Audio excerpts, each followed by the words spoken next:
OneFM et One TV présentent la rubrique Émile Frey Genève Acacia. Émile Frey Genève Acacia, plus qu'un agent BMW et Mini.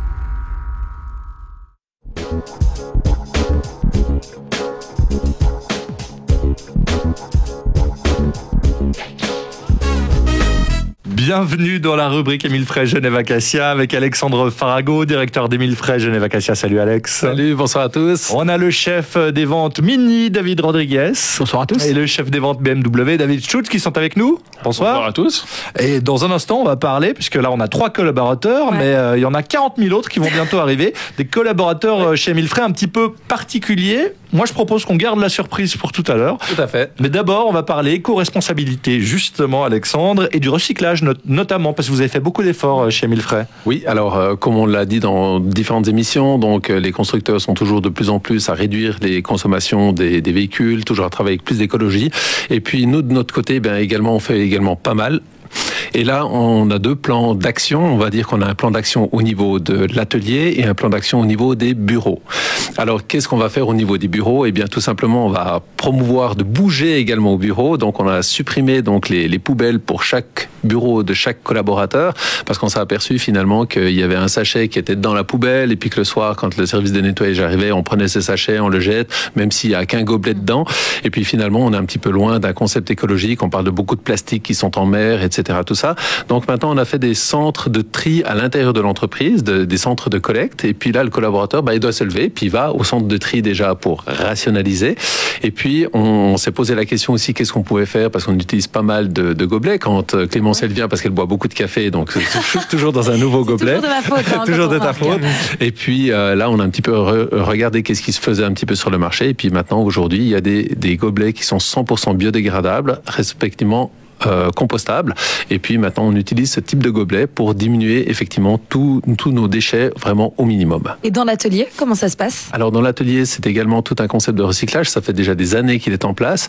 Alors on utilise également des produits qui sont biodégradables, des produits de nettoyage, mais en fait tout ce qu'on récupère de l'automobile, telles les huiles, l'antigel moteur, etc. Tout ça. Donc on a tout un concept de recyclage qui est donc entreposé, et ensuite après c'est une société spécialisée qui vient pour l'élimination de ces différents objets ou liquides. Et David Stutz me disait tout à l'heure, vous recyclez même les chewing-gums pour les mettre sur les pneus.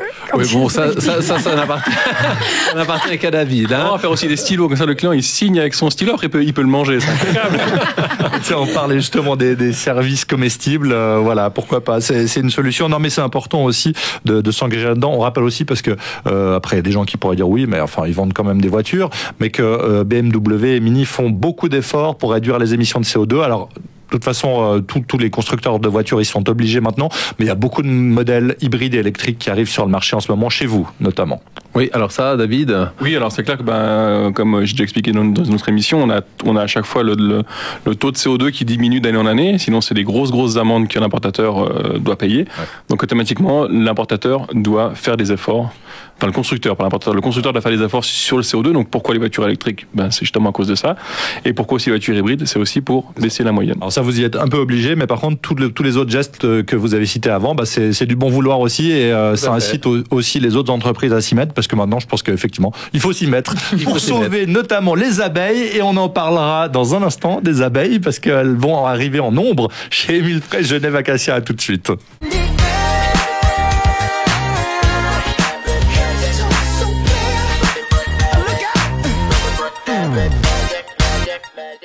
De retour dans la rubrique Émile Frey Genève Acacia, on parlait justement des gestes pour la planète, et Émile Frey s'y est mis grandement, en supprimant notamment les poubelles, les gobelets jetables, et on a une très belle action qui va être faite là ces prochains temps, puisqu'il y a un grand nombre de nouveaux collaborateurs un peu particuliers qui vont arriver sur le toit d'Émile Frey Genève Acacia, 40 000 carrément. Mais de quoi s'agit-il? Alors nos 40 000 nouvelles abeilles qui vont arriver et qu'on va positionner donc sur le toit. Donc on a une surface de toit qui est immense chez nous, et puis puis on s'est dit bah tiens, on pourrait faire un truc un petit peu sympa.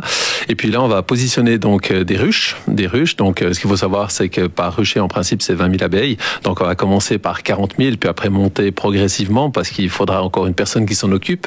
Et là, on a un collaborateur qui a été formé dans la formation. Donc pour les abeilles, c'est un collaborateur qui va être en charge de ces abeilles. David, tu veux nous parler de ton nouveau poste?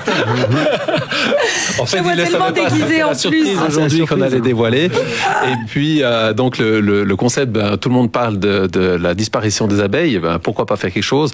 Et en fait, quelques renseignements pris. Je suis absolument pas spécialiste. Je me suis juste un petit peu renseigné comme ça. Donc une abeille, elle fait 5 km pour les butiner. Donc elle a un rayon d'action qui est quand même relativement grand.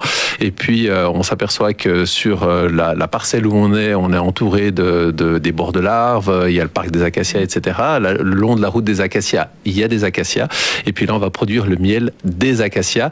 Et puis ensuite, après, avec ce miel, il y aura tout un concept où certaines personnes recevront par surprise un pot de miel chez elles. Pas forcément de nos clients, d'autres personnes, avec un geste pour l'environnement que nous faisons. Et puis en incitant encore les gens à faire encore un geste supplémentaire pour l'environnement. Mais ça, c'est un concept qu'on en parlera un petit peu plus tard, on va dire. Et puis c'est quelque chose qui nous tenait à cœur parce que finalement, on parle de la disparition des insectes. On sait que les abeilles maintenant produisent plus de miel en ville qu'en campagne. C'est complètement incroyable. Alors, par rapport à tous les pesticides qui sont balancés à gauche et à droite, donc ça tue ces pauvres abeilles, on va dire.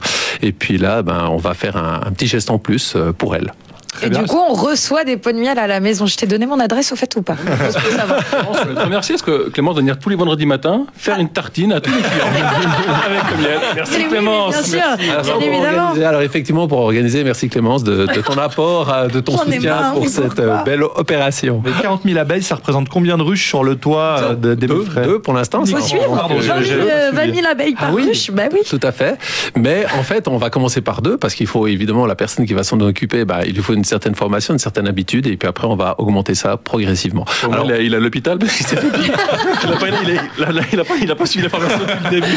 Alors on va rassurer nos clients. En fait, il n'y a aucun risque de se faire piquer. Donc les abeilles seront environ à 30 mètres au-dessus des showrooms, donc aucun risque. C'est très bien. Donc Émile Frey, Genève Acacia, vendeur de voitures et fabricant de miel bientôt. Et coureur. C'est très diversifié chez vous quand même. C'est un super geste et une super idée dont on aura l'occasion d'en reparler. Merci beaucoup, messieurs. Bonne soirée. Bonne soirée. Et on retrouve cette chronique en vidéo, bien sûr, sur le Facebook de OneFM et sur One TV. Ciao. C'était la rubrique Émile Frey Genève Acacia. Émile Frey Genève Acacia, plus qu'un agent BMW et Mini.